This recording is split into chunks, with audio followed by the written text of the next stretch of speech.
Os neutrinos foram batizados como fantasmas da física justamente pela dificuldade que a comunidade científica estava tendo em detectar a presença dessas partículas.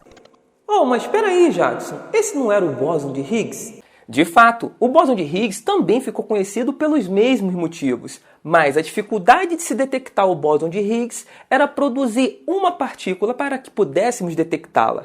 Já os neutrinos é a segunda partícula mais abundante do universo, ficando atrás somente dos fótons, o que significa que existem muito mais neutrinos do que átomos no universo. E só para constar, tudo que você enxerga são átomos. Não, pera aí, meu patrão. Se existe tantos neutrinos assim, então por que essa história de serem difíceis de detectar? Para entendermos o que torna os neutrinos tão difíceis de serem detectados, nós devemos compreender um pouco sobre as 4 forças fundamentais, porque são essas forças que são os pilares da física e é elas que ditam como que os objetos vão interagir. O mistério por trás dos neutrinos gira exatamente em torno dessa palavra, interação. Para que possamos detectar algo, é necessário interagir com este objeto.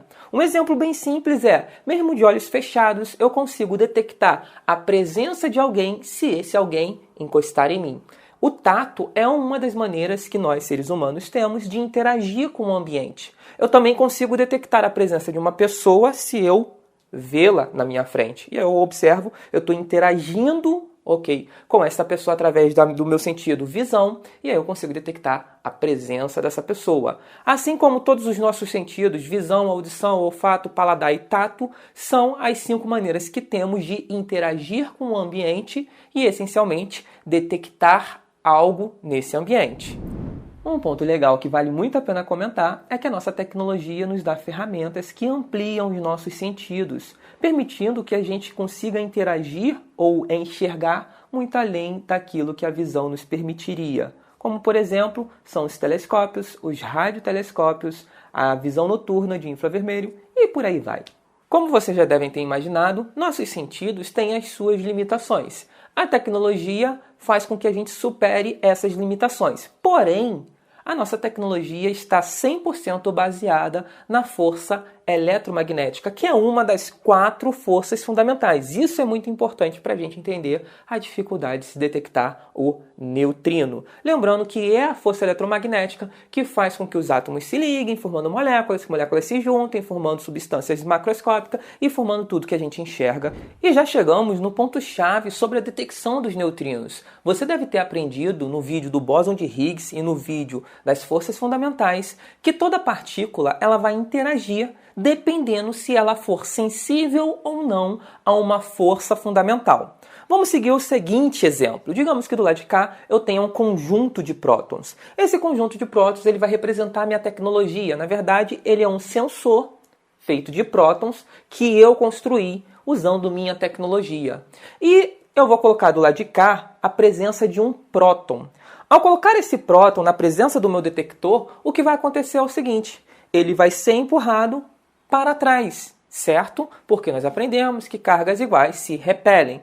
Só que tem um ponto interessante aqui. Se você lembrar da terceira lei de Newton, se esse próton for empurrado para trás, o meu sensor também vai ser empurrado para trás. É a lei da ação e reação, certo? Aonde esse próton ele vai receber uma força com um módulo, uma direção e o sentido. Mas o meu sensor vai receber a mesma força com módulo, direção, só que no sentido contrário. Então, se eu observar que o meu sensor foi empurrado para trás, nem que seja 0,00000, algo muito pequeno, mas eu observo que ele foi empurrado para trás, eu consigo concluir que aqui tinha um próton, mesmo que eu não tivesse visto ele.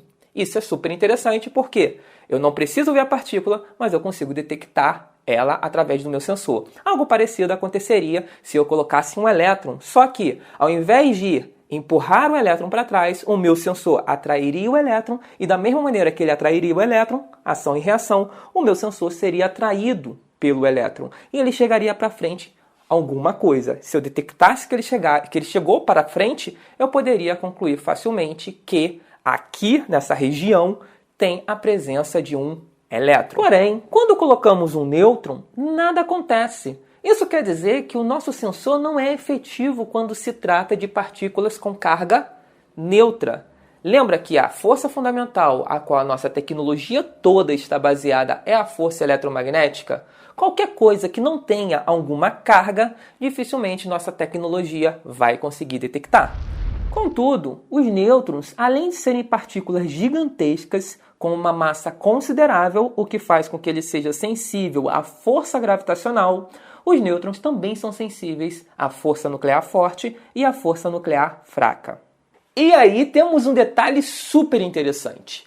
Tudo que interage com a força nuclear forte pode ser encontrado no núcleo de um átomo. Então, os cientistas eles sabiam exatamente onde procurar caso eles quisessem encontrar um nêutron. Basta pegar um átomo e olhar para o seu núcleo. Voltando aos neutrinos, de maneira bem prática, podemos dizer que os neutrinos são mini-nêutrons, porém com uma grande diferença. A principal diferença entre os neutrinos e os nêutrons é que os neutrinos não interagem com a força nuclear forte. Isso significa que nós não encontramos neutrinos ali presos no núcleo de um átomo. Então vamos à lista. Das 4 forças fundamentais, os neutrinos não interagem com a força eletromagnética, o que já torna bem difícil detectar, uma vez que toda a nossa tecnologia é eletromagnética. Para piorar, os neutrinos também não interagem com a força nuclear forte. Logo, não é só olhar para o núcleo de um átomo que a gente vai achar, uma vez que, não interagindo com a força nuclear forte, quer dizer que ele não está preso no núcleo do átomo, sobrando somente a força gravitacional e a força nuclear fraca. A força gravitacional não é a melhor forma de detectarmos uma partícula. Isso porque ela só se torna significativa quando estamos falando de massas do tamanho de planetas, estrelas, satélites. Então, como se trata de uma partícula muito pequena, muito menor até do que o próprio nêutron, utilizar a força gravitacional para tentar detectar a presença de uma partícula é algo impossível também para os dias de hoje.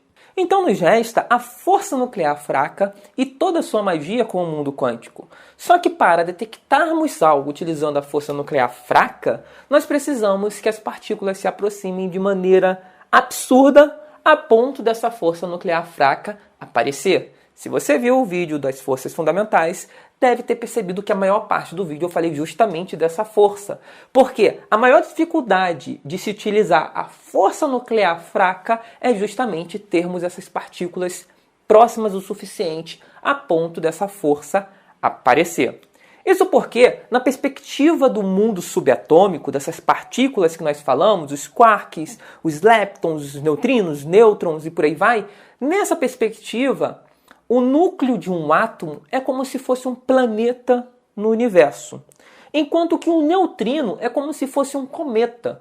Um neutrino ele pode passar por vários planetas, milhares, milhões de planetas, sem colidir com nenhum. Até que em algum momento ele pode, eventualmente, colidir com o planeta. Mas a chance disso acontecer é muito pequena.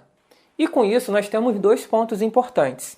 O primeiro deles é que essa estatística não é favorável, e é isso que justifica a dificuldade de detectarmos os neutrinos. Porque na perspectiva deles, os átomos estão tão separados uns dos outros que os neutrinos vão passando ali entre os átomos como se eles não estivessem ali presentes.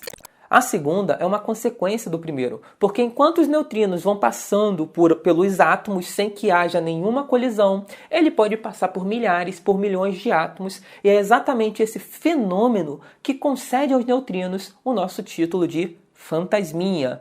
Isso porque, na perspectiva dele, até mesmo uma placa de chumbo, para ele, é como se fosse uma rede cheia de buracos, a ponto de ele conseguir atravessar sem encostar em nenhum átomo. Então, neutrinos são partículas subatômicas que não interagem com a força eletromagnética e nem com a força nuclear forte. E como eles são muito pequenininhos, eles acabam adquirindo a capacidade de atravessar objetos que sejam compostos por átomos, isso porque ele não se importa com o campo elétrico que esses átomos geram. O que impede um próton de atravessar uma parede, por exemplo, é a existência dos prótons no núcleo daquela parede, que em algum momento, à medida que o próton se aproxima, vai haver ali uma repulsão. Como os neutrinos não sentem essa repulsão e ele ainda é muito pequenininho, a ponto de passar entre os vãos que existem ali na ligação entre os átomos, ele consegue atravessar as coisas. Se você quiser entender um pouco sobre como os neutrinos são produzidos e como fazemos para detectar os neutrinos, clique nesse vídeo. Era para ser um vídeo só, mas ia ficar muito longo, então eu dividi aqui, vocês conheceram os neutrinos, e no próximo vídeo vocês vão aprender como os neutrinos são produzidos e como fazemos para detectá-los, porque não é impossível.